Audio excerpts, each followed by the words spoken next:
Hello everyone, BCom part first year business law के paper में आज हम डोमेस्टिक एग्रीमेंट से कंसर्निंग एक केस स्टडी डिस्कस करने वाले हैं। Shrimati Balfour versus Shri Balfour यानी Mrs Balfour versus mister Balfour.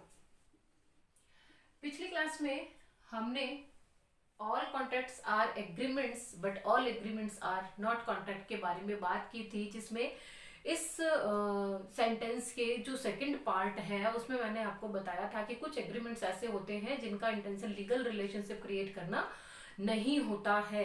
तो ऐसी सिचुएशन में ऐसे एग्रीमेंट सिर्फ और सिर्फ एग्रीमेंट बने रहते हैं, वो कभी कॉन्ट्रैक्ट नहीं बन सकते हैं। तो उन्हीं कुछ एग्रीमेंट्स में से एक एग्रीमेंट हमारा डोमेस्टिक एग्रीमेंट रहता है, जिसे हम घरेलू ठहराव कहते हैं। तो डोमेस्टिक एग्रीमेंट्स में भी कुछ एग्रीमेंट्स ऐसे होते हैं जिनका इंटेंशन लीगल रिलेशनशिप क्रिएट करना नहीं होता, यानी पार्टीज अपनी डे टू डे की लाइफ में कुछ ऐसे प्रोमिसेस एक दूसरे से कर देते हैं जिनका उद्देश्य पूरा करना नहीं होता है, प्रोमिसेस को फुलफिल करना नहीं होता है, यानी उनका जो इंटेंशन होता है प्रॉमिस करने का वो लीगल रिलेशनशिप क्रिएट करना नहीं होता है। तो ऐसे एग्रीमेंट किसी तरह का लीगल ऑब्लिगेशन क्रिएट नहीं करते हैं। क्योंकि जहां तक इस केस लॉ की बात है, इस केस स्टडी की बात हम करते हैं, तो बहुत इंपॉर्टेंट केस स्टडी है, आपके एग्जामिनेशन में 8 मार्क्स में आपसे पूछा जा सकता है। बिल्कुल इसे एक स्टोरी की तरह आप समझिएगा।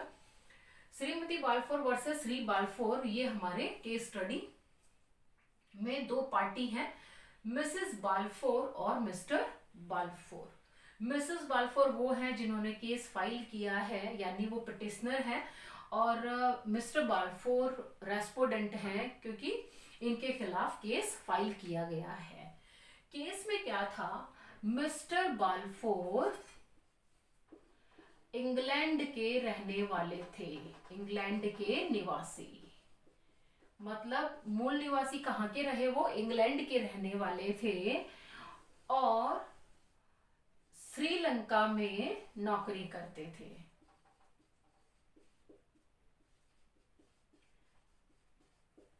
मतलब निवासी तो रहे वो इंग्लैंड के और उनकी जॉब थी श्रीलंका में। क्योंकि जॉब श्रीलंका में थी तो मिस्टर बालफोर श्रीलंका में अपनी पत्नी के साथ रहते थे। कुछ दिनों के लिए हॉलीडेज हुए और मिस्टर बालफोर अपनी पत्नी मिसेस बालफोर के साथ वापस इंग्लैंड आ जाते हैं। छुट्टियां बिताने के लिए वापस वो इंग्लैंड आ जाते हैं और छुट्टियां खत्म होने वाली होती हैं और उनको वापस श्रीलंका लौटना होता है। लेकिन मिसेस बालफोर बीमार हो जाती हैं, अस्वस्थ हो जाती हैं, जिसके कारण से मिस्टर बालफोर उन्हें अपने साथ वापस श्रीलंका नहीं ले जा पाते हैं। यानी श्रीमती बालफोर के अस्वस्थ होने के कारण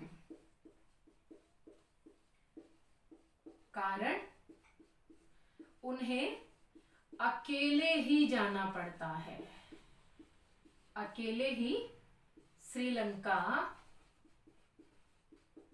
जाना पड़ता है। क्योंकि अब अकेले जाना है, पत्नी को वहीं छोड़ के जाएंगे, तो ऐसी सिचुएशन में वह अपनी वाइफ से यानी मिसेस बालफोर से ये प्रॉमिस करते हैं कि जब तक वो ठीक नहीं हो जाती, जब तक वो इंग्लैंड में है, तब तक वह उन्हें 30 पाउंड की राशि भेजते रहेंगे। 30 पाउंड के अमाउंट को देने का प्रॉमिस करते हुए मिस्टर बालफोर वापस श्रीलंका चले जाते हैं या लौट जाते हैं। ये 30 पाउंड की राशि वह कुछ समय तक भेजते रहते हैं, लेकिन कुछ समय के बाद में दोनों में डिस्प्यूट हो जाता है, आपसी मनमुटाव या मतभेद की स्थितियां पैदा हो जाती हैं और उन्होंने 30 पाउंड की राशि भेजना बंद कर दिया। यानी वो 30 पाउंड की राशि कुछ समय तक अपनी पत्नी को भेज देते हैं और कुछ समय के बाद वो भेजना बंद कर देते हैं।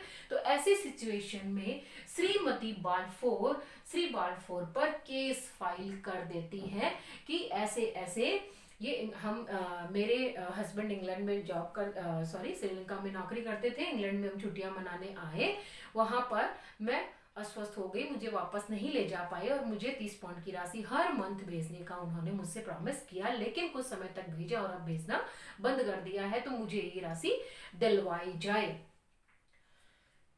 केस को निरस्त कर दिया जाता है। जिस कोर्ट में, जिस न्यायालय में केस लगता है, वहां लॉर्ड एटकिन ने इस केस को निरस्त कर दिया, रद्द कर दिया, और रद्द करते हुए उन्होंने कहा कि इस तरह के प्रोमिसेस का कोई रिजल्ट नहीं माना जाता है, क्योंकि ये एक डोमेस्टिक एग्रीमेंट है, क्योंकि ये पति और पत्नी के बीच में हुआ है, जिसका इंटेंशन लीगल रिलेशनशिप क्रिएट करना नहीं है। इसलिए मिसेस बाल्फोर उस 30 पाउंड की राशि जो पर मंथ उनको मिलने वाली थी और उनके हस्बैंड ने उनको नहीं दी, अब वो राशि पाने की अधिकारी नहीं है, और ये कह के उन्होंने उस केस को रद्द कर दिया। तो इस केस में हमें कंक्लूजन जो हमारा निकलता है वो यही निकलता है, क्योंकि ये एक डोमेस्टिक एग्रीमेंट है, एक घरेलू ठहराव है, और घरेलू ठहराव का इंटेंशन कभी भी वैधानिक संबंध स्थापित करना नहीं होता है, और ये ठहराव शुरू से ही वॉइड विनिशियो होते हैं, जीरो इम्पैक्ट वाले होते हैं, इसलिए इन्हें कभी भी एनफोर्सेबल नहीं करवाया जा सकता है। एक बार फिर से हम इस पर नजर डालते हैं। Shrimati Balfour versus Shri Balfour के केस में ये पिटिशनर है और ये रेस्पोंडेंट है। श्री बाल्फोर इंग्लैंड के निवासी है, ये आपको ध्यान होना चाहिए। वो श्रीलंका में नौकरी करते हैं और अपनी पत्नी मिसेस बाल्फोर के साथ रहते हैं। छुट्टियों में वो वापस इंग्लैंड जाते हैं छुट्टियां बिताने के लिए, और जैसे ही छुट्टियां खत्म होने वाली है उनको वापस श्रीलंका लौटना होता है, लेकिन उनकी पत्नी अस्वस्थ हो जाती है, जिसके कारण उन्हें अकेले ही श्रीलंका लौटना पड़ता है। और लौटने से पहले वो अपनी पत्नी से प्रॉमिस करते हैं कि मैं 30 पाउंड की राशि हर माह तुम्हें दे भेजता रहूंगा, लेकिन दोनों में आपस में डिस्प्यूट हो जाने के कारण, मतभेद हो जाने के कारण वह ये राशि कुछ समय तक भेजते हैं और उसके बाद भेजना बंद कर देते हैं, और इसी से नाराज होकर श्रीमती बाल्फोर उनके खिलाफ केस फाइल कर देती है। और केस फाइल जहां होता है वहां ये डिसीजन होता है कि ये केस एनफोर्सेबल नहीं है, ये वाद प्रवर्तनीय होने लायक नहीं है, क्योंकि ये एक डोमेस्टिक ठहराव है जिसका उद्देश्य लीगल रिलेशनशिप क्रिएट करना नहीं होता है, इसलिए ये एक ठहराव है, ये कभी भी अनुबंध नहीं बन सकता। बहुत इंपॉर्टेंट क्वेश्चन है और मेरे ख्याल से आपको समझ में भी आ गया होगा। तकरीबन 5 से 6 पॉइंट इसमें इंपॉर्टेंट जो फैक्ट है वो 5 से 6 पॉइंट में ही आपका खत्म हो जाता है। इंग्लैंड याद रखना है, श्रीलंका हॉलीडे में वापस जाना, अस्वस्थ होने के कारण मिसेस बाल्फोर का श्रीलंका न लौट पाना, 30 पाउंड की राशि हर मंथ भेजने का प्रॉमिस मिस्टर बाल्फोर के द्वारा करना, बाद में केस फाइल होना और केस का रद्द हो जाना। आज के लिए इतना ही। Thank you.